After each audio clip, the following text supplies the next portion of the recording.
Hello प्यारे बच्चों, कैसे आप सभी। आशा करता हूँ कि आप लोग बहुत अच्छे होंगे। आज की इस वीडियो लेक्चर में आप सभी का स्वागत करता हूँ। आज हम लोग भारत के प्राचीन इतिहास के बारे में पढ़ने वाले हैं। वीडियो को एकदम ध्यान से देखिएगा क्योंकि ये बहुत महत्वपूर्ण प्रश्न मैं आप लोगों के लिए निकाल के लाया हूँ। इसका प्रश्न का इस्तेमाल हम लोग आने वाले कॉम्पिटिशन एग्जाम, बहुत प्रकार के अलग अलग कॉम्पिटिशन एग्जाम होते रहते हैं, इनमें हम लोग इसका इस्तेमाल कर सकते हैं। तो बिल्कुल ध्यान से प्रश्न को पढ़िएगा। और एक चीज़ और साथ साथ करते चलिए, जब भी मैं इस प्रश्न को आपके सामने पढ़ूँ, अगर आपको इसको आंसर पता है या नहीं भी पता है तो आप इसका आंसर जो है कमेंट बॉक्स में ज़रूर करिए, क्योंकि इससे आपको एक बेनिफिट हो जाएगा कि कितने आंसर आपके सही हो रहे हैं, कितने आंसर गलत हो रहे हैं। एक टेस्ट जैसा आपके लिए ये हमारा लेक्चर बन के आ जाएगा। चलिए शुरुआत करते हैं। पहला प्रश्न ध्यान से देखेंगे, निम्नलिखित में से कौन सा पाषाण युग के 3 महत्वपूर्ण कालों के अंतर्गत नहीं आता है, पूछ रहा है। ध्यान से समझेंगे, मतलब ये बोलना चाह रहा है कि इनमें से 3 ऐसे काल हैं, ठीक है, जो जिनमें से एक काल ऐसा है जो पाषाण काल के अंतर्गत नहीं आ रहा है। तो आपके ऑप्शन है, पहला ऑप्शन है पूरा पाषाण काल, दूसरा है नवपाषाण काल, तीसरा है ताम्र पाषाण काल, चौथा है मध्य पाषाण काल। तो आप थोड़ा सा वीडियो को चाहे तो पॉज कर सकते हैं, उसके बाद अपना आंसर कमेंट बॉक्स में दे सकते हैं। चलिए इसका आंसर मैं आपको बता देता हूँ। इसका जो सही जवाब है वो है सी, तीसरा नंबर का ताम्र पाषाण काल। चलिए अगले प्रश्न की ओर आगे बढ़ते हैं हम लोग। दूसरा जो हमारा प्रश्न है आपकी स्क्रीन के सामने देखिए आ रहा है। ताम्र पाषाण काल के बारे में भी जो बताया हूँ थोड़ी देर पहले, तो ताम्र पाषाण का इसका सही जवाब है सी है। इसमें ताम्र पाषाण काल के कुछ हथियार हमको मिले थे, औजार जिसको हम लोग बोल सकते हैं। जिस समय शुरू मानव ने शिकार करना शुरू किया था, उस समय के कुछ औजार हैं जो इस तरह से दिखाई देते थे। आपके स्क्रीन के सामने दिखाई दे रहे हैं, देखिए एक औजार है, इस टाइप के औजार थे जिससे शिकार करते थे मनुष्य जो है। कहाँ कहाँ ये ताम्र पाषाण कालीन जो औजार पाए गए हैं या इसके जो पुरातात्विक साक्ष्य पाए गए हैं उनके बारे में जानकारी ये आपकी स्क्रीन में आपको दिखाई दे रहा है। भारत का जो मानचित्र है इसके अंदर इन जगहों पर, ठीक है, जैसे इसमें कुछ नाम है, इमाम गांव जैसे कि है, पांडु है, ठीक है, गुंगेरिया है, ये कुछ प्रचलित ताम्र पाषाण कालीन अवशेष स्थल हैं। इनको भी आप अपने रेफरेंस के तौर पर इस मानचित्र का इस्तेमाल आप कर सकते हैं। आगे बढ़ते हैं। दूसरा जो प्रश्न है जिसकी हम लोग चर्चा करेंगे भी, भीमबेटका। भीमबेटका आपने सुना भी होगा। भीमबेटका की गुफाओं की खोज कब हुई थी? बहुत ही मस्त इंपॉर्टेंट प्रश्न।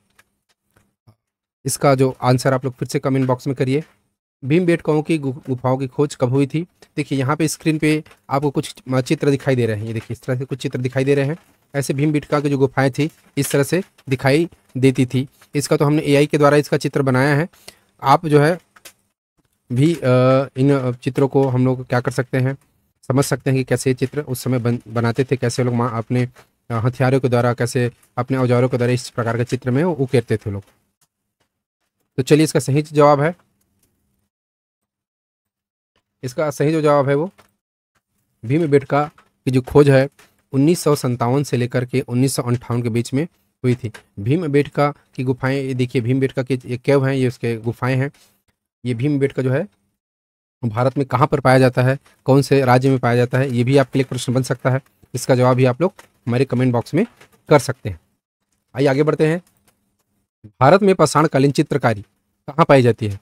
एक और महत्वपूर्ण प्रश्न, भारत में जो है पाषाणकालीन, पाषाण जिसमें हम लोग चित्रकारी जो की जाती थी वो कहाँ पर पाई जाती है? देखिए आपके ऑप्शन है नालंदा है, दूसरा ऑप्शन है भीमबेटका, फिर से भी भीमबेटका बारे में आपको पढ़ाया हूँ मैं, तीसरा ऑप्शन है एलिफेंटा और चौथा है बाघ की गुफाएं। बिल्कुल इसका जवाब आप कमेंट बॉक्स में करिए। इसका जो सही जो आंसर है मैं आपको दे देता हूँ, भीमबेटका है। भीमबेटका में ही ये पाषाणकालीन जो चित्रकारियाँ पाई जाती थी। अगला प्रश्न,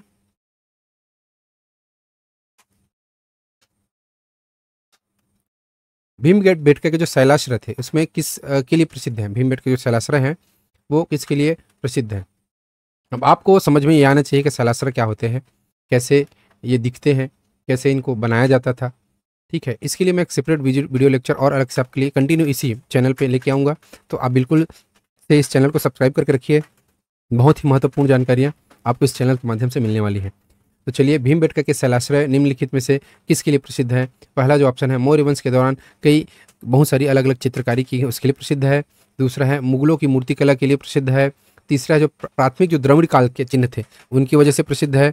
चौथा जो ऑप्शन है भारतीय उपमहाद्वीप के चिन्हों की वजह से प्रसिद्ध है। इनकी वजह से प्रसिद्ध है, या इसका आंसर आप कमेंट बॉक्स में दीजिए। तो चलिए मैं आपको इसका आंसर बता देता हूँ। भारत की जो मूर्तिकला है वो भारतीय उपमहाद्वीप के चिन्हों की वजह से प्रसिद्ध है।